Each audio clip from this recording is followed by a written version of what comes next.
Hello दोस्तों, स्वागत है एक बार फिर से आप सभी का परीक्षा पूर्व में। तो जैसा कि आप सभी लोग को पता है, हम लोग छत्तीसगढ़ के इतिहास का क्विक रिवीजन सीरीज स्टार्ट की है, जिसमें हम लोग क्षेत्रीय राजवंश को पढ़ रहे थे, जिसमें हम लोगों ने राजर्षि तुल्य वंश, नल नागवंश और शरवपुरी वंश को देख लिया था। तो आज का वीडियो है चौथा क्षेत्रीय राजवंश पांडु वंश के बारे में, जिसे सोमवंश के नाम से भी जाना जाता है। तो आज का टॉपिक है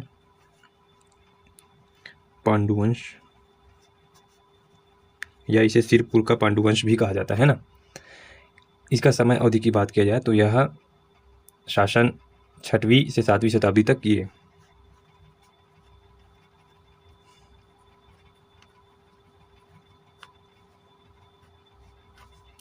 ठीक है दोस्तों, उपनाम की बात की जाए तो सोमवंश, शशिवंश, पूर्णचंद्र वंश आदि के नाम से इसे जाना जाता है। तो इसका उपनाम क्या क्या था, उपनाम के बारे में बात किया जाए।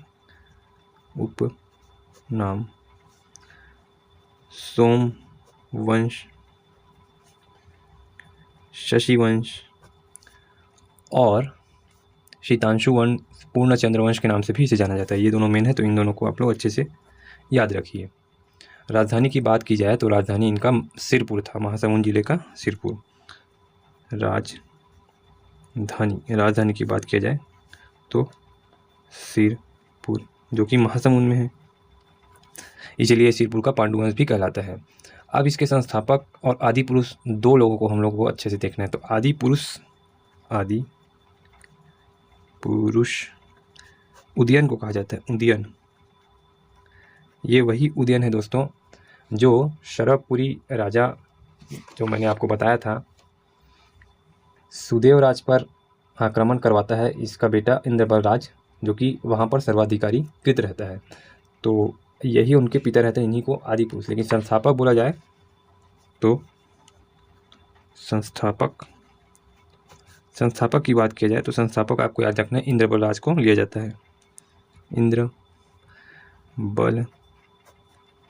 इंद्रबल राज को, जो कि किसके यहाँ, सुदेव राज के यहाँ सर्वाधिकारीकृत रहता है ना।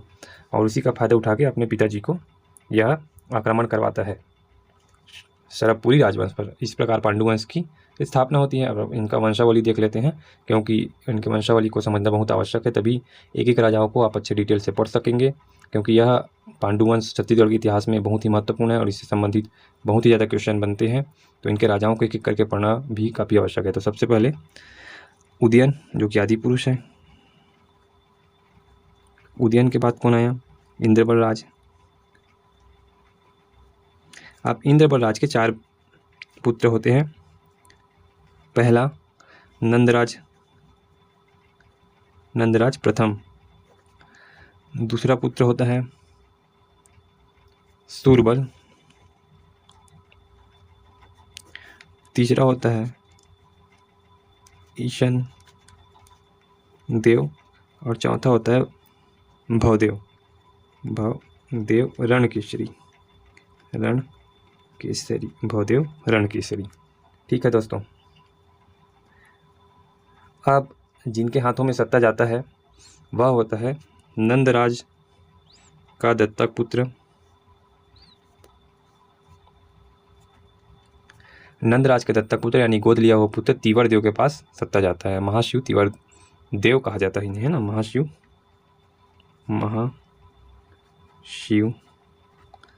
तीवर देव। अब महाशिव गुप्त तीवर देव का पुत्र होता है नंदराज, उसके पास जाता है सत्ता। नंदराज द्वितीय के पास सत्ता गया। उसके बाद नंदराज प्रथम का जो वास्तविक पुत्र होता है यानी सगा पुत्र होता है चंद्रगुप्त द्वितीय के बाद पास जाता है सत्ता।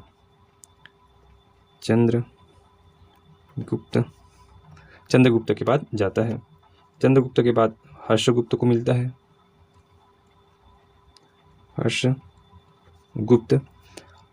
हर्षगुप्त के बाद बाला अर्जुन और रणकेसरी को यह सत्ता प्राप्त होता है। बाला अर्जुन को महाशिव बाला अर्जुन कहा जाता है। महाशिव बाला अर्जुन, और उसके बाद रणकेसरी। तो इस प्रकार से इनका जो वंशावली है वो कंप्लीट होता है। सबसे पहले आदि पुरुष उदयन को जाना जाएगा। उदयन के बाद सत्ता इंद्र बलराज को मिलेगा, या वही इंद्र बलराज है जो कि सुदेव राज के यहाँ सर्वाधिकारी कृत रहता है। उसके बाद उनके 4 पुत्र नंदराज प्रथम, सूरबल, ईशानदेव और भवदेव, है ना। उसके बाद महाशिव तीवरदेव को मिलता है, और महाशिव तीवरदेव के बाद नंदराज द्वितीय। नंदराज द्वितीय के बाद यहाँ पर एक ऐसा बना लेना, चंद्रगुप्त को मिलता है। चंद्रगुप्त के बाद हर्षगुप्त, हर्षगुप्त के बाद महाशिव बालार्जुन, उसके बाद हर्षगुप्त के दूसरे पुत्र रणकेसरी को यह सत्ता मिलता है। अब अलग अलग इनकी बात कर लिया जाए दोस्तों, इन राजाओं की। तो सबसे पहले उदयन को तो आप जान ही रहे हैं कि उदयन जो है पांडु वंश का आदि पुरुष है, तो उसके बारे में और एक्स्ट्रा नहीं लिखते। अब इंद्र बलराज के बारे में लिखते हैं, इंद्र बलराज, है ना, क्योंकि राजाओं को अलग से जानना जरूरी है, उनके द्वारा किए गए कार्यों को भी जानना जरूरी है। इंद्र बलराज, अब सबसे पहले तो वही वाला बात लिख लीजिए कि इंद्र बलराज जो है सुदेव राज के यहाँ सर्वाधिकारी कृत रहता है। शरभपुरी वंशी राजा, शरभपुरी वंशीय राजा सुदेव राज के यहाँ सर्वाधिकारी कृत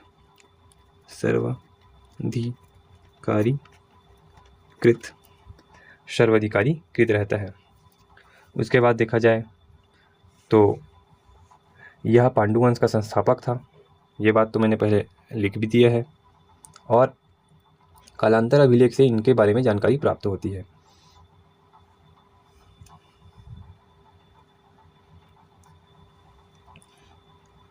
कालांतर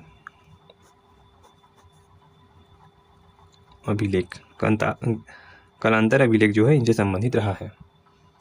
अब इनके पुत्र नंदराज के पुत्र जो हुए उनके बारे में देख लेते हैं। नंदराज को इनके पुत्र हुए 4 पुत्र। पहला नंदराज प्रथम के बारे में देख लेते हैं। तो नंदराज को वास्तविक सत्ता प्राप्त होता है, तो इसे सिरपुर का ही क्षेत्र राज करने को मिलता है ना। सिरपुर क्षेत्र मिलता है इनको, और यह सर्वाधिक शिव मंदिर बनवाता है। सर्वाधिक शिव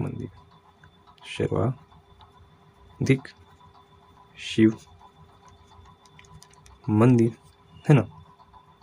दूसरा पुत्र कौन होता है? दूसरा पुत्र मैंने बताया कि इसका सूरबल। तो इसे शरभपुरी क्षेत्र राज करने के लिए दिया जाता है, और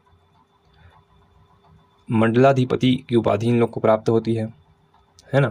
इन अपने भाइयों को मंडलाधिपति घोषित करता है। तो इसको कहाँ का? शरभपुर का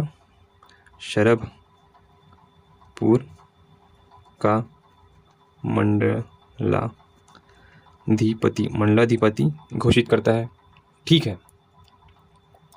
और तीसरे पुत्र ईशान देव को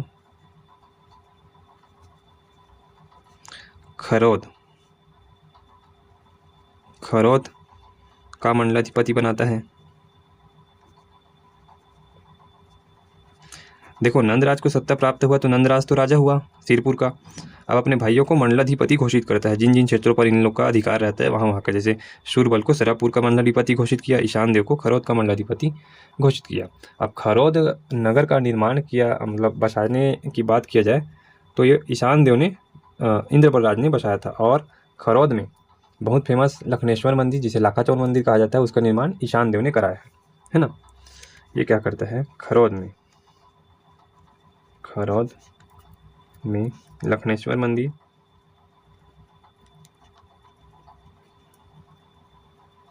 जिसे लाखाचौर मंदिर भी कहा जाता है ना, लाखाचौर मंदिर भी कहा जाता है, का निर्माण, है ना।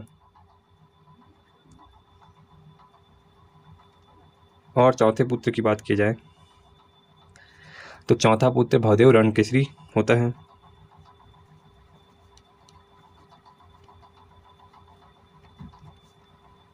अब भवदेव को भानक चांदा का मंडलाधिपति बनाया जाता है।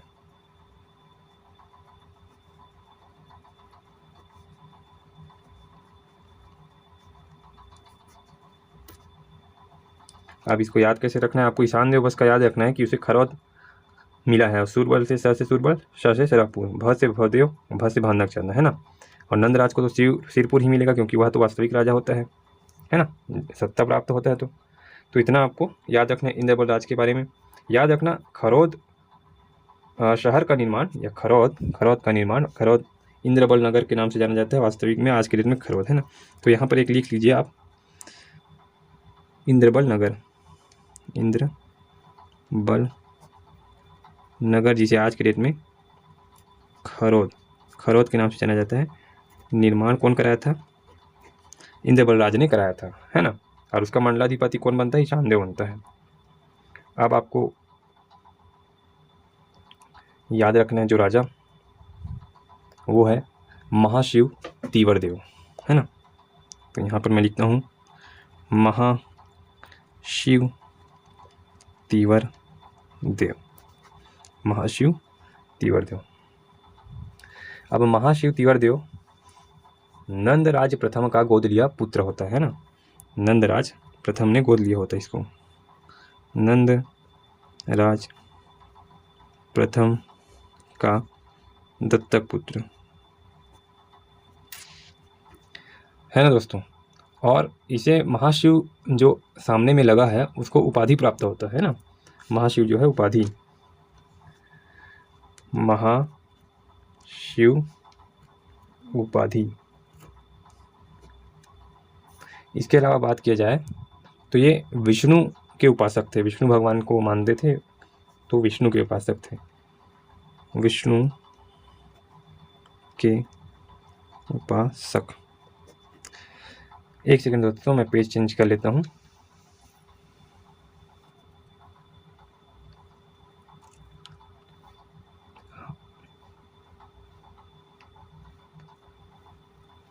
शायद ये सही है, यहाँ से विजिबल है। और बात की जाए तो इसे बहुत ही इम्पोर्टेंट सकल कोसलाधिपति की उपाधि धारण किए होते हैं, सकल कोसलाधिपति, है ना। इसको परम भगवत भी कहा जाता है, परम भगवत के नाम से भी जाना जाता है, और त्रिलिंगाधिपति के नाम से भी जाना जाता है, त्रिलिंगाधिपति। किसको? अभी हम लोग महाशिव तीवर गुप्त के बारे में ही पढ़ रहे हैं, ठीक है। और पांडु वंश का यह सबसे प्रतापी राजा के रूप में भी जाना जाता है। इसके अलावा बोंदा, राजिम, बालोदा आदि ताम्रपत्र से इनके बारे में मतलब इससे संबंधित ताम्रपत्र कौन कौन सा था? ताम्रपत्र के बारे में बात किया जाए तो बोंदा, राजिम, बालोदा जो ताम्रपत्र है वो इनसे संबंधित थे। और इनके शासनकाल में एक प्रथम बार धर्मशाला का आयोजन महासमुंद के मेनकी डाला गांव में आयोजन किया गया था। तो इनके बारे में भी ये भी जानकारी प्राप्त होता है कि ये भी तैयार करके लिख लो। प्रथम धर्मशाला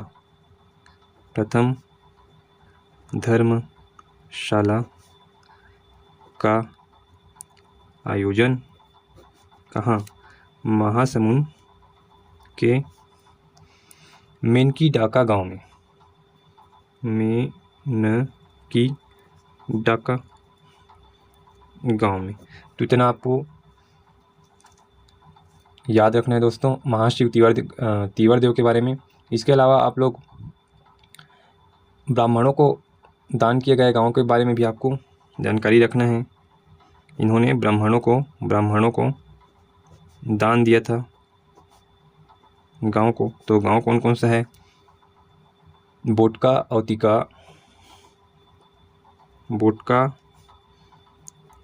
अवितिका और पिपरी परदक, है ना, पिपरी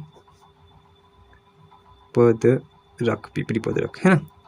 इन गांवों को ब्राह्मणों को दान दिया होता है। अब इनकी मृत्यु कैसी होती है, तो विष्णु कुल के राजा माधव वर्मन द्वारा इनका मृत्यु कर दिया जाता है। उत्कल संघर्ष के समय, अब इसको भी लिख लो, उत्कल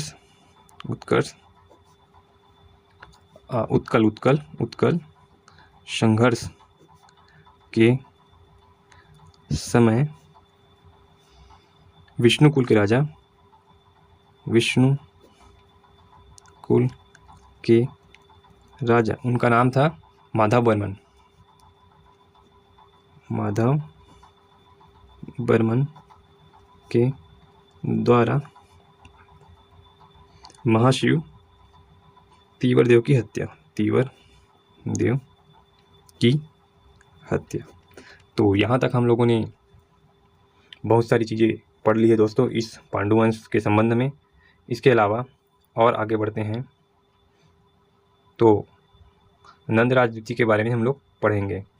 अब देखो, ये दत्तक पुत्र है, तो दत्तक पुत्र महाशिव तीवरदेव थे, उनका एक पुत्र हुआ नंदराज द्वितीय, उनका नाम हुआ। तो अब चाहते तो अपने वास्तविक पुत्र चंद्रगुप्त को ये सत्ता दे सकते थे, जो कि परंपरागत चले आ रहा था, लेकिन वो ऐसा नहीं करके जो तीवरदेव दत्तक पुत्र के वास्तविक पुत्र हुए नंदराज द्वितीय, उनको दिए। अब नंदराज द्वितीय जब संतानविहीन हुए या उनकी मृत्यु जल्दी हो गई, तब जाके नंदराज प्रथम के वास्तविक पुत्र चंद्रगुप्त को सत्ता मिलती है ना। तो चंद्रगुप्त को बाद में मिलता है, जबकि वो नंदराज द्वितीय के चाचा होते हैं, फिर भी नंदराज द्वितीय को पहले सत्ता मिलती है ना। उम्मीद है दोस्तों मैं क्या कहना चाह रहा हूँ समझ पा रहे हैं, क्योंकि इसीलिए मैंने आपको पहले ही वंशावली पढ़ा दिया है। नंदराज द्वितीय। अब नंदराज द्वितीय सकल मंडलाधिपति की उपाधि धारण की होती है ना। इनके पिताजी सकल कौशलाधिपति की उपाधि धारण किए होते हैं और इनको सकल मंडलाधिपति की उपाधि मिलती है। सकल मंडलाधिपति। अब ये संतानविहीन होने के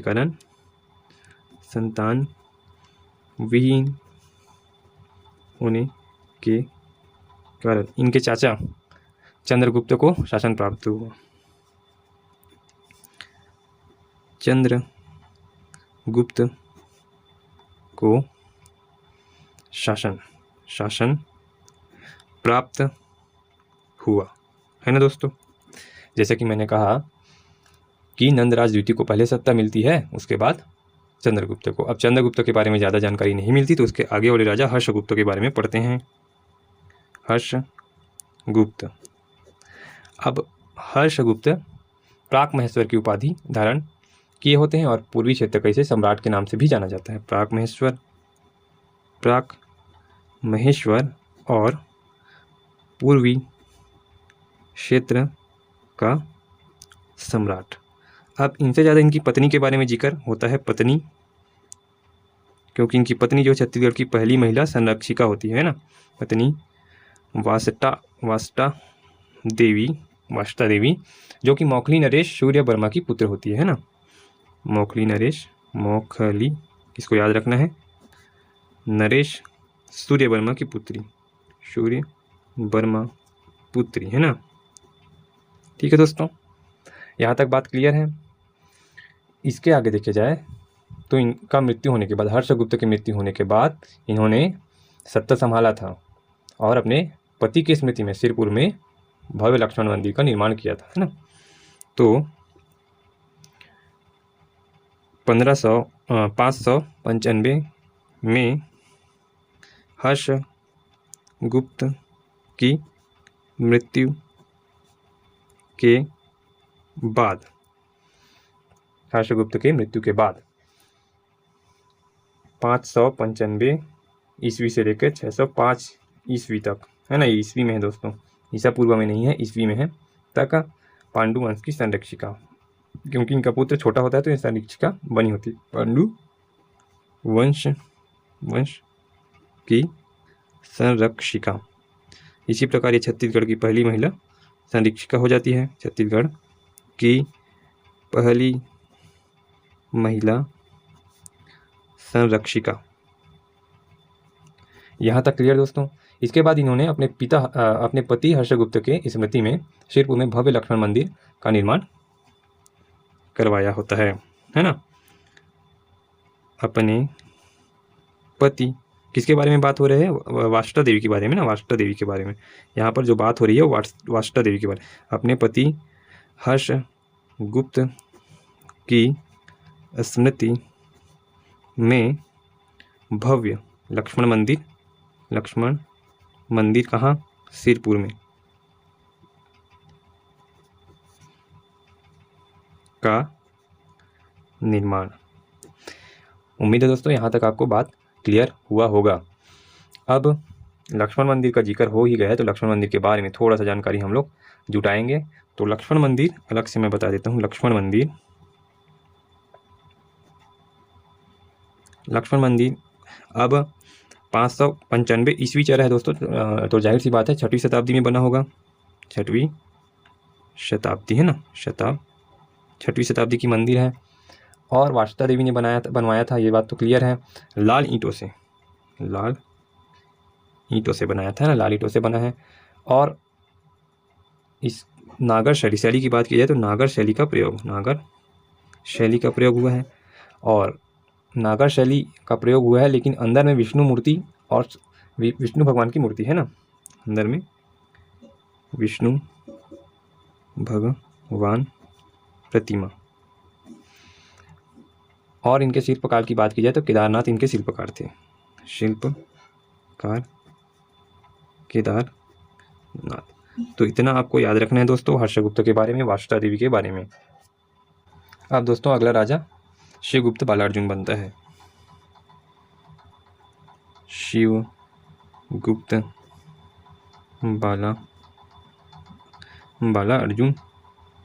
बालार्जुन राजा बनता है ना।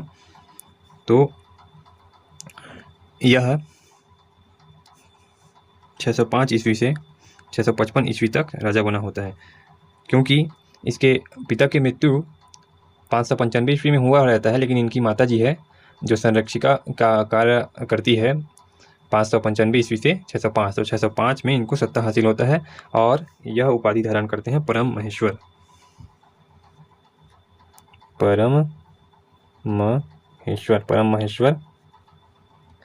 महेश्वर की उपाधि ये धारण करते हैं। कौन? शिवगुप्त बालार्जुन है ना। 27 ताम्रपत्र जो कि सर्वाधिक है सिरपुर जिले से प्राप्त होता है, जिसका अध्ययन रमणीनाथ मिश्र और विष्णु ठाकुर ने किया है ना। तो 27 ताम्रपत्र जो कि सर्वाधिक है, कहाँ से प्राप्त होता है? सिरपुर से। इसका अध्ययन कौन करता है? रमेंद्रनाथ मिश्र, जो कि हम लोगों ने पहले भी पढ़ चुका है।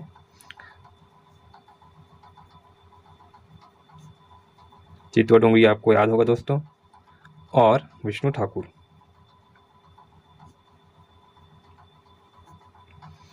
इसके अलावा बात किया जाए तो ये राजा शैव धर्म का स्वीकार करते थे और शिव भगवान को मानते थे। कहा जाए तो शैव धर्म का पालन अनुयायी था। शैव धर्म का अनुयायी, इसका मतलब ये नहीं कि दूसरे धर्म का अवहेलना करते थे या दूसरे धर्म को अस्वीकार करते थे।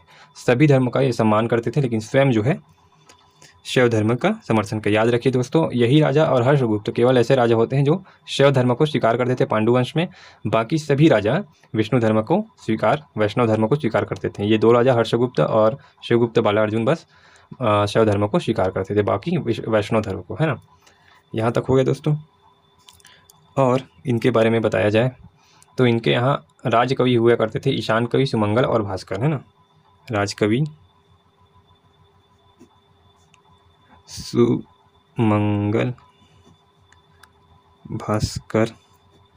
सुमंगल भास्कर और कवि ईशान ये राजकवि हुआ करते थे। जीन घोष नामक जो ब्राह्मण था उसको ग्राम दान किया था, है ना। जीन घोष नामक ब्राह्मण या बौद्ध भिक्षुक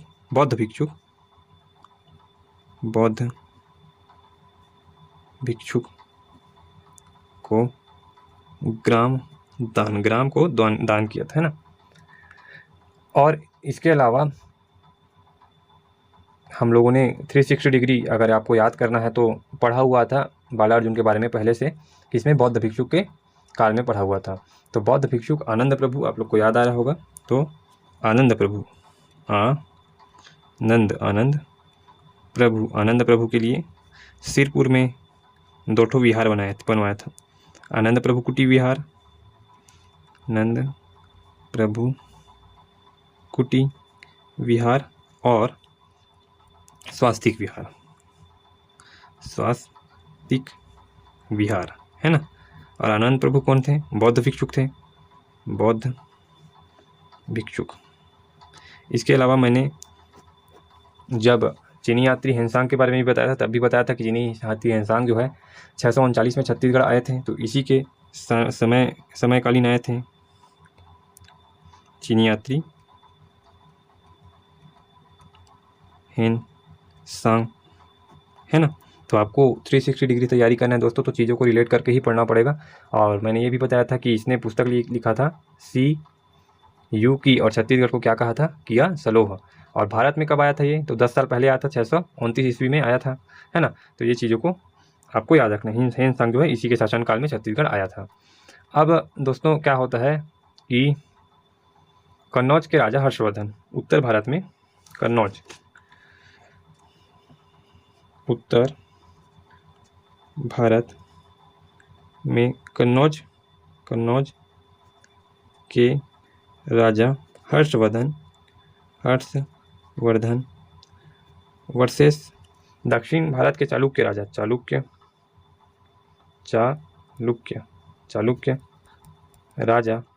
चालुक्य राजा पुलकेशिन द्वितीय के मध्य युद्ध होता है। पुलकेशिन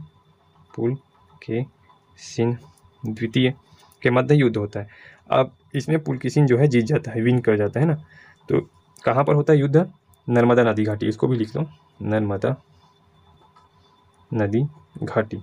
तो जब पुलकेशिन द्वितीय जीतता है तो जीत कर वापस जाते समय यह जो है छत्तीसगढ़ के पांडुवंशी सिरपुर में लूटपाट मचाता है, वहाँ का धन दौलत लूटता है। धन दौलत लूटने के साथ साथ ये बालार्जुन को भी हत्या कर देता है ना। धन तो लूटता है, लेकिन इनके यहाँ का राजा, क्योंकि यह राजा परम प्रतापी राजा था, तो लूट कर चला जाता है और हत्या भी कर देता है। इसका फायदा कौन उठाता है? नलवंशी शासक, जिसको नल नागवंशी शासक में मैं बताया था, विलासतुंग उठाता है। और मैंने स्पेशली लिखा रखा है विलासतुंग वाले सेक्शन में कि यह पांडु वंश के मतलब विनाश में महत्वपूर्ण योगदान देता है करके।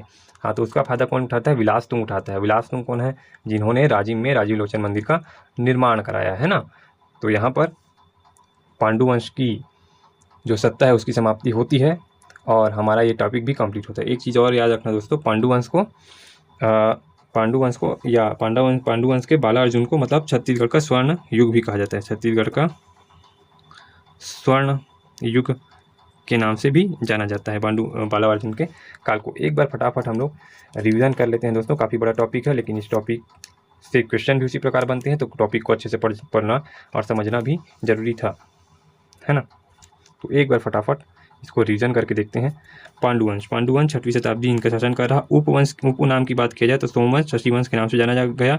राजधानी सिरपुर था जो कि महासमुंद में है। आदि पुरुष उदयन था। संस्थापक इंद्रबराज था जो सुदेवराज के यहाँ सर्वाधिकारी कृत रहा। उदयन, आदि पुरुष, इंद्रबराज संस्थापक। उसके बाद इंद्रबराज के 4 बेटे हुए, नंदराज प्रथम, सूरबल, ईशनदेव, भवदेव, रणकेसरी, है ना। और नंदराज के दत्तक पुत्र महाशिव तिवर्देव हुए, उनके पुत्र नंदराज द्वितीय हुए। अब नंदराज प्रथम के वास्तविक पुत्र हुए चंद्रगुप्त के बाद हर्षगुप्त के बाद महाशिव, बालार्जुन और रणकेसरी, है ना। अब इंद्रबलराज के बारे में बात की जाए तो शरवपुरी वंशी राजा सुदेवराज के यहाँ सर्वाधिकारी कृत कालांतर अभिलेख से प्राप्त होता है। जानकारी यह इससे संबंधित था। इंद्र नगर का यह निर्माण कराया है, जिसको आज के समय में खरौद के नाम से जाना जाता है। नंदराज प्रथम के बारे में बात करें तो सिरपुर क्षेत्र इनको मिलता है और इन्हीं को शासन मिलता है। अपने भाइयों को मंडलाधिपति घोषित करता है। तो सूरबल को शराबपुर मिलता है। ईशान देव को खरौद मिलता है, जिनका निर्माण इनके पिताजी ने करवाया होता है। भदेव, रणकेसरी को भनक चांदा का मंडलाधिपति की उपाधि मिलती है। उसके बाद महाशिव तिवर्देव नंदराज प्रथम के दत्तक पुत्र होते हैं ये, और महाशिव उपाधि इनको प्राप्त हुआ होता है ना। विष्णु के उपासक होते हैं, ये इंपॉर्टेंट है दोस्तों। महाशिव तिवर्देव विष्णु के उपासक, लेकिन शिवगुप्त बालार्जुन शिव के उपासक, है ना। डिफ्रेंशिएशन करके आपको पढ़ना है, तभी यह चीज़ें क्लियर हो जाए। यह जो महाशिव तिवर जो है मोस्ट इंपॉर्टेंट सकल कोषाधिपति की उपाधि धारण की होती है। उसके बाद परम भगवत भी और त्रिलिंगाधिपति भी इन्हीं को कहा जाता है। इनसे संबंधित ताम्रपत्र बूंदा, राजिम और बड़ौदा से प्राप्त हुआ है। प्रथम धर्मशाला का आयोजन इसी के शासनकाल में महासमुंद के मेनकी डाका गांव में हुआ। ब्राह्मणों को दान दिया था गांव को, और बोटका, अवतिका और पिपरी पदरक, है ना, 3 गांव को दान दिया था। उत्कल के संघर्ष के समय विष्णु कुल के राजा माधव वर्मन के द्वारा तिवर देव की हत्या कर दी जाती है ना। अब नंदराज द्वितीय के बारे में देख लिया जाए तो नंदराज द्वितीय जो है सकल मंडलाधिपति की उपाधि धारण की होती है और संतानविहीन होने के कारण चंद्रगुप्त को शासन प्राप्त। चंद्रगुप्त के बारे में ज़्यादा जानकारी नहीं मिलती। उसके बाद हर्षगुप्त को देखते हैं। प्राग महेश्वर पूर्वी क्षेत्र का सम्राट कहा जाता है। पत्नी वास्टा देवी होती है जो कि मौखली नरेश सूर्यवर्मा की पुत्री होती है। 1995 ईस्वी में हर्षगुप्त की मृत्यु के बाद 1995 से 605 तक पांडु वंश की संरक्षिका इस प्रकार छत्तीसगढ़ की पहली महिला संरक्षिका कहलाई है। कौन? वास्ता देवी। अपने पति हर्षगुप्त की स्मृति में भव्य लक्ष्मण मंदिर सिरपुर में बनवाया। कौन? वास्ता देवी ने। अब लक्ष्मण मंदिर 6वीं शताब्दी में बना, लाल ईंटों से बना है, नागर शैली से बना हुआ है, भगवान विष्णु की प्रतिमा अंदर में है और शिल्पकार केदारनाथ थे। अब शिवगुप्त बालार्जुन के बारे में देख लेते हैं। तो शिवगुप्त बालार्जुन 650 ईस्वी से 655 ईस्वी तक शासन किए। परम महेश्वर का उपाधि इन्हें प्राप्त होता है। 36 ताम्रपत्र, जो कि सबसे अधिक ताम्रपत्र है, सिरपुर से प्राप्त हुआ और इन ताम्रपत्रों का अध्ययन रमेंद्रनाथ मिश्रा और विष्णु ठाकुर ने किया। यह शौद्र धर्म का अनुयायी था, मोस्ट इंपॉर्टेंट।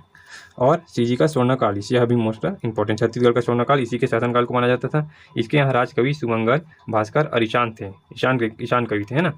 और जीन घोष नामक ब्राह्मण या बौद्ध भिक्षु को ग्राम को दान किया था, है ना। इसी के समय बौद्ध भिक्षुक आनंद प्रभु आए थे, जिनके लिए सिरपुर में आनंद प्रभु कुटी विहार और स्वस्तिक विहार का निर्माण करवाया। चीनी यात्री हेनसांग भी इसी के शासनकाल में आए थे। और जब उत्तर भारत के कन्नौज के राजा हर्षवर्धन और चालुक्य राजा जो कि दक्षिण भारत के थे उनके बीच युद्ध हुआ, तो चालुक्य राजा पुलकेशिन द्वितीय जीतता है। नर्मदा घाटी के बीच युद्ध होता है। तो वापसी में यह पांडुवंश के राजा शिवगुप्त बालार्जुन के यहाँ भी लूट मचाता है और इनकी हत्या कर देता है।